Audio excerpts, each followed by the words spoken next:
Alright, welcome to the channel. Today we're going to be discussing a bold new federal experiment in giving renters cash instead of housing choice vouchers. This is a possibility that may be rolling out with consideration to HUD and potentially, when they approach Congress, may get approved over the next couple of years. However, there's not a lot of information on this, so I'm going to go over some of the information I was able to acquire from Rachel M. Cohen, the senior editor for Vox News, and we're going to discuss a little bit what the article she wrote about, my opinions of it, and of course I excised some information from it so we can make the video quicker.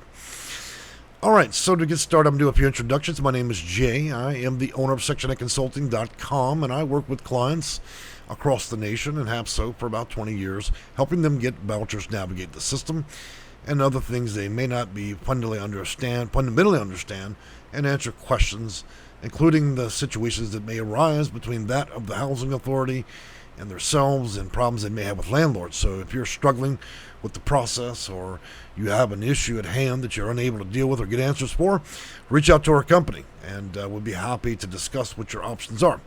That being said, we're going to move on to the actual video. So, a bold new federal experiment giving renters cash is pretty much the concept, and now we're kind of look at would money help tenants more than housing vouchers? That's the real question.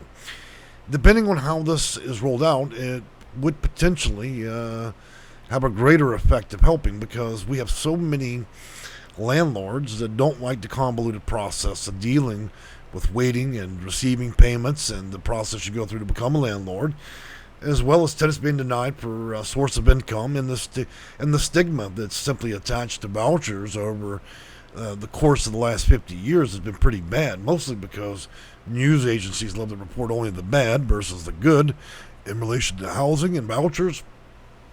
So that creates that problem, that perception. So the idea is relatively simple. What if, instead of traditional housing vouchers laden with convoluted red tape that landlords notoriously hate, and low-income tenants could pay their rent with cash? So that's the real question here. Would it make it easier for tenants to be able to find housing and move into better neighborhoods? I think it would. I think that also there's a great potential between nonprofits to potentially abuse the cash option as well as tenants. So I think there would have to be a lot of oversight for that of the nonprofits that would be issuing it, because clearly HUD and the feds cannot issue direct cash to tenants, so it would have to go through nonprofits. And we'll discuss that a bit more as we get into this. And another thing is that would it actually save the government any money, by doing it this way? I think it potentially would. I think we could unroll some of the convoluted processes that have been developed through all of this to be able to help people. So, one thing I want to take a look at real quick, and I've got some notes here we're going to go over. And one of the first things is, it's not the first time the federal government has definitely tried to explore questions around cash rental assistance. I know that in the 1970s, Congress successfully piloted a program for roughly 14,000 families across 12 cities. Now, that research, however, was largely forgotten until, here's the amazing thing, HUD employees stumbled across the old reports. They were kind of buried, and thank God they did, because I think this is a great way kind of to remove the stigma. It's a great option for it if we can find a functional way to get this done right. Now, here's the big question: how the cash rental assistance policy might work. Many people are asking that question. So the proposed HUD study will look a lot like this. Households selected from the existing voucher waiting list across a handful of diverse cities, ranging from smaller to suburban to dense and urban, would be randomly selected to receive either a traditional housing choice voucher, or that would be ultimately funded by HUD through nonprofits, or they would receive a monthly payment for the equivalent value funded by that particular nonprofit, okay? Now, the next big bullet point here is to study proof and concept. I think when we need proof of concept and whether or not there's a study in place, that's what's going on now in some respects. Researchers would then be able to study and compare the two groups over time. HUD says ideally for 4 years to assess key housing policy questions like whether one group had more success getting an apartment and staying in their unit, And, when it comes back to that, one of the things I'm concerned with is even if they put this money through a nonprofit and on a debit card, how is that income? And clearly landlords are looking at this as a perception of income. So it's going to be tricky making this cash value shown as an income. So, and then what would be taxable about it and how would that work? So, and also what would prevent a person from simply using and receiving a housing voucher and receiving the assistance by card and going down to Macy's and buying Gucci slippers, I would imagine that would probably be the last thing on most people's mind, consider they want a voucher, but it certainly won't preclude the possibilities of abuse. One HUD official that was not authorized to speak on this publicly said they don't have an exact number of tenant participants in mind, but they did stress that they wanted to involve researchers from the very beginning so they could design and study deliver statistical data for a minimum of 5 cities and 200 households per city. So when we think about that, about 1,000 families across 5 cities with a lot of diversity, and we certainly have a lot of that across the nation. So landlords would likely still know if their renters were using nonprofit cash to pay for their rent, as is common to ask prospective tenants for their income verification. Now, offering cash, obviously, whether by direct deposit or they giving out an ATM card where you go get the money, I think that if we had a receipt system in place where there's evidence that rent's being paid every month based on the amount of money being issued, then that would be a safe way, to utilize the program and have some accountability. Of course, there would be other checks and balances in place if this were to roll out on a national level, and I think there's great potential here.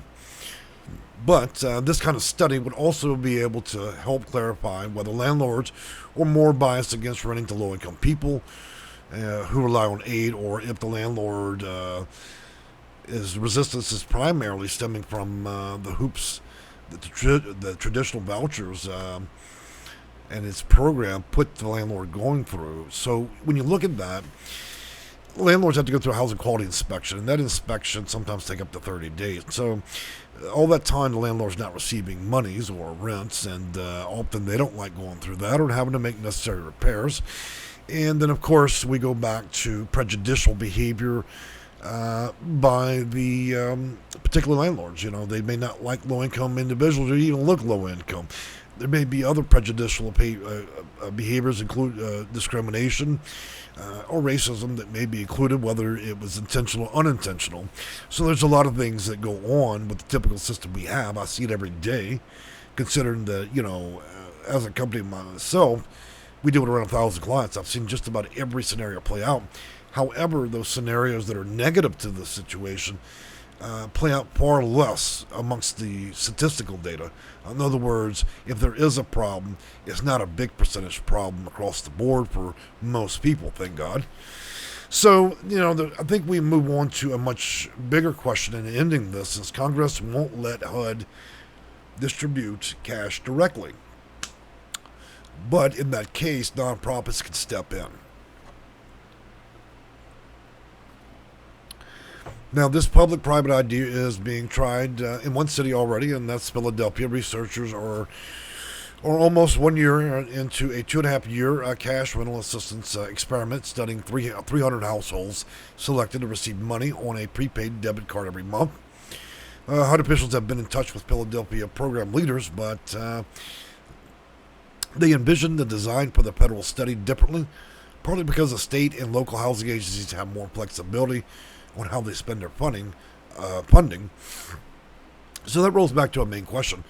The feds have one idea of how they want those funds spent, because that's how it's voted through, Congress and the House. And at the state and local level, taxpayer money is spent a little bit differently and more liberally.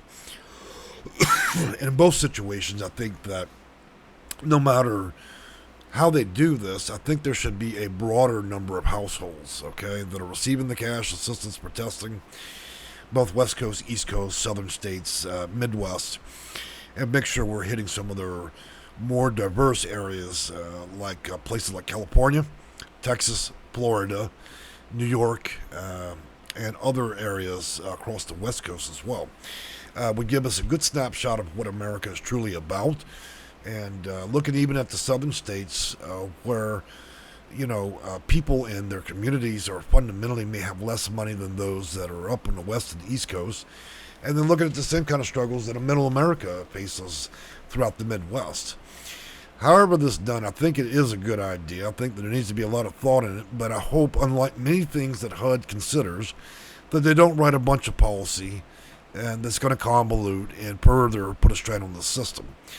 Of course, like any good thing that's rolled out, there will be a lot of holes in it, and we should expect a high level of fraud to begin. But as we start to anticipate some of the things that come along with landlords abusing this particular policy, and of course tenants receiving cash and spending it on the wrong thing, I think we'll be able to adapt and adjust an appropriate way for this to work out. I just hope that people overseas don't lock onto this for as much fraud as they did through all the pandemic money. I know this nation was robbed of billions of dollars by actors in other countries, potentially Russia and Asia and other areas, that stole a great deal of money through the pandemic funding. And of course, the temptation of money weighs heavily on many people's heart that have very little, and handing out a bunch of money through cards or in cash could tempt those that may fall prey to that, and may want to spend it in the wrong way. Either way, I hope to see this come to fruition over the next 5 to 10 years, preferably sooner than later. Even if they're only able to do it in a sample area and roll it out that way, it would be better to have a start than none at all, because there's always discussions going on, and talking don't get anything done. The voucher system, as it stands, is convoluted, and many people have difficulties with it. We know that it doesn't work very well, and of course, with all the inflation, it's just a very broken system, in my opinion. Well, guys, I've enjoyed talking with you, and I hope you pulled a little bit from this. I hope your excitement's the same as mine. And I apologize in advance. I have a chest cold, so I'm shocked that I actually got through this much of the video. So we'll see you again on our next video, and we'll be discussing some other very interesting topics about vouchers, housing, low-income housing, Section 8, policies, procedures, and so on, to help kind of enlighten your path and help you navigate that ultimately very convoluted system we call Section 8. Thank you for your time. Have a good afternoon.